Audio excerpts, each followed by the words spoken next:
अस्सलामुअलैकुम। आज हम आए हैं अपने अमार भाई के पास जिन्होंने मील वॉर्म पे बहुत ज़्यादा काम किया हुआ है। तो चलें उनसे पूछते हैं कि मील वॉर्म जो है कौन सी चीज़ों पे मतलब ग्रो करती है और किस किस काम के लिए यूज़ होती है और इसको जो है ग्रो करने का क्या पर्पस है। तो चलें अमार भाई से पूछते हैं कि उन्होंने कैसे कैसे इसको शुरू किया काम। वालेकुम अस्सलाम। कैसे अमार भाई? अल्लाह का शुक्र, आप सुनाएं। अल्हम्दुलिल्लाह। आप यहाँ पे क्या क्या काम कर रहे हैं वैसे? सबसे मेजर चीज़ जो है हमारे इधर मील वॉर्म्स का कल्चर तैयार हो रहा है।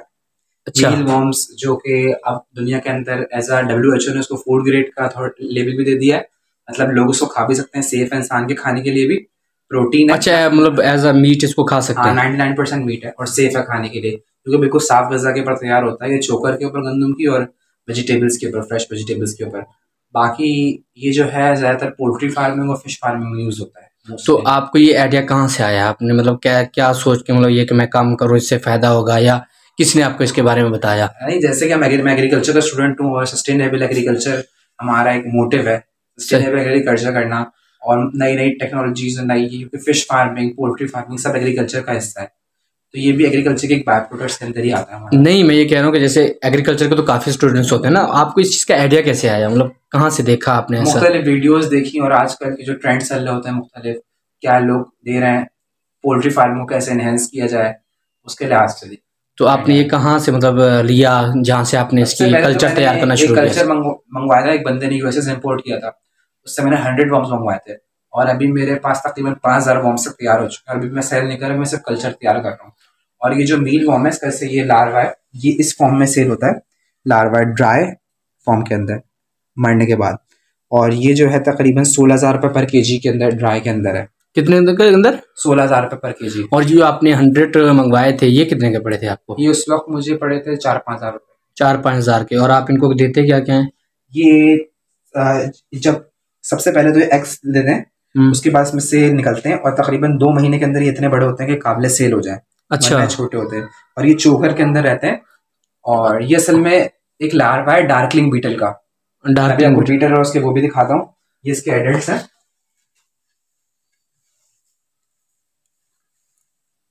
इनको डार्कलिंग बीटल इसलिए कहते हैं क्योंकि अंधेरे में रहना पसंद करते हैं ये।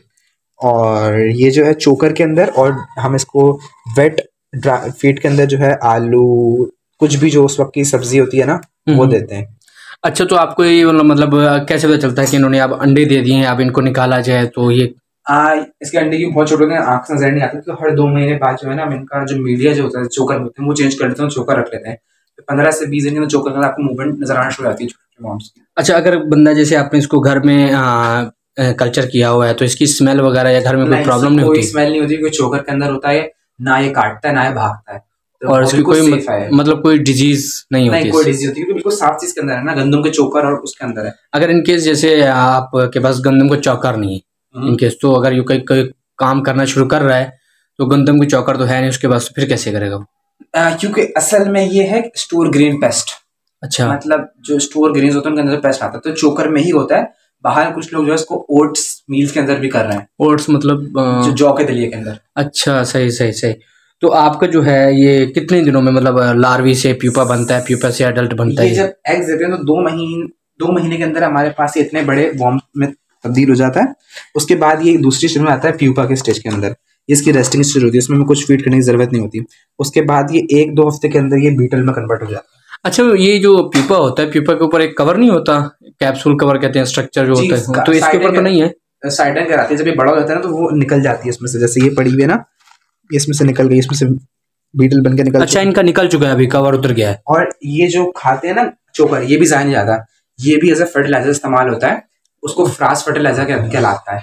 और वो आजकल क्रॉप्स में एज ऑर्गेनिक फर्टिलाइजर यूज हो रहा है। इसके अलावा जिनके ऊपर से जो खाल उतरती है, मोल्ड्स उतरते हैं, वो एज अ प्रोटीन यूज हो रहा है, मतलब पोल्ट्री फार्म के वगैरह के लिए। पोल्ट्री फार्म वगैरह। चले चले, अभी आपका मतलब क्या इरादा है? मतलब अभी इसको बढ़ाने के सेल करने का इरादा है अभी? पहले कल्चर मेंटेन करूंगा, तकरीबन 3-4 लाख आपके पास एडल्ट्स हो जाए, ताकि आपके पास एक चेन बन जाए, आपके मुसलसल वॉर्म्स आते रहे। तो मतलब ये कि जो है आप इसका कल्चर तैयार करने के बाद बेचेंगे, और आप ये जब सेल करेंगे तो आपको क्या लगता है कितने में बिकेगा ये? ये डिपेंड करता है आप एज अ कल्चर बेचते हैं, यानी किसी को लाइव मील वॉर्म्स बेचते हैं ताकि वो अपना कल्चर बढ़ा ले, तो उसके अलग रेट होते हैं। फिर वो पर मील वॉर्म के ऊपर होता है। पर मील वॉर्म उसमें 10 रुपए का पर मील वॉर्म जा रहा है, और एज अ बीटल खरीदते हैं तो लोग 20 रुपए का मील वॉर्म जा रहा है। और अगर इसको ड्राई एज अ पोल्ट फीड के लिए कोई खरीदता है तो वो 1 kg इस वक्त 16,000 रुपए तक किलो जा रहा है, और उसके अंदर तकरीबन काफ़ी ज़्यादा पीसेज आ जाते हैं क्योंकि ड्राई होने के बाद ये वेट लॉस कर देता है। अच्छा, तो ये बताएं, जो आपके वैरायटी है, मतलब आपने ये कहा है कि वैरायटी ये जो है किसी बंदे ने बाहर से मंगाई थी, तो फिर आपने उससे खरीदी है जी। तो मतलब ये कि आपके पास जो वैरायटी है पाकिस्तान में बहुत कम लोगों के पास है ये अब काफ़ी लोगों ने रखना शुरू कर दिया है वैरायटी। पाकिस्तान यानी बाहर से आके अभी तरह रहना होना शुरू हो गई है, और इसका खर्चा भी बहुत कम है। मतलब आपका 1 किलो मील वर्म जो 16,000 रुपए के अंदर बिकता है, वो 2 किलो चोकर और 1 किलो सब्जी के अंदर तैयार हो जाता है। मतलब 2 किलो चोकर आपका 71 रुपए का पड़ेगा, और 1 किलो सब्जी आपको उस वक्त की कोई भी चल जाएगी जो 50 रुपए के अंदर मिल जाएगी। तो आपकी कॉस्ट मिला के इसकी कुल जो आएगी ना 500 रुपए के अंदर आपका 17,000 रुपए का माल तैयार हो जाएगा।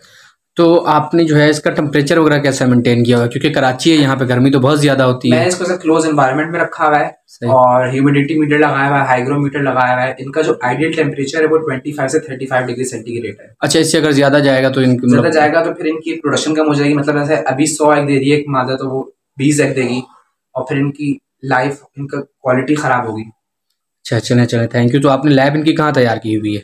ये एक छोटी सी जगह मैंने इनकी तैयार की हुई है, चले देख कंट्रोल रखी हुई है, और इसके अंदर ये मीटर लगा हुआ है, हाइग्रोमीटर लगा हुआ है। इसमें मुख्तलिफ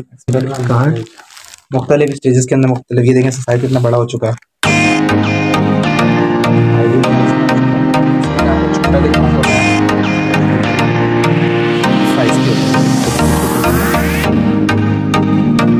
ये देख रहे हैं ना, इसकी गंदी है, फ्रास लगाती है, ये एज अ पेस्ट फर्टिलाइजर ज़्यादा यूज़ होती है आजकल, ऑर्गेनिक फर्टिलाइजर।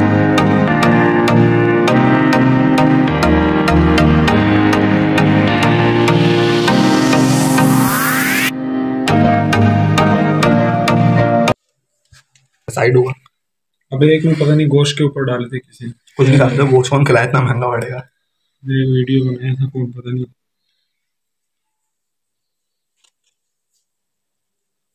नहीं गाड़ी का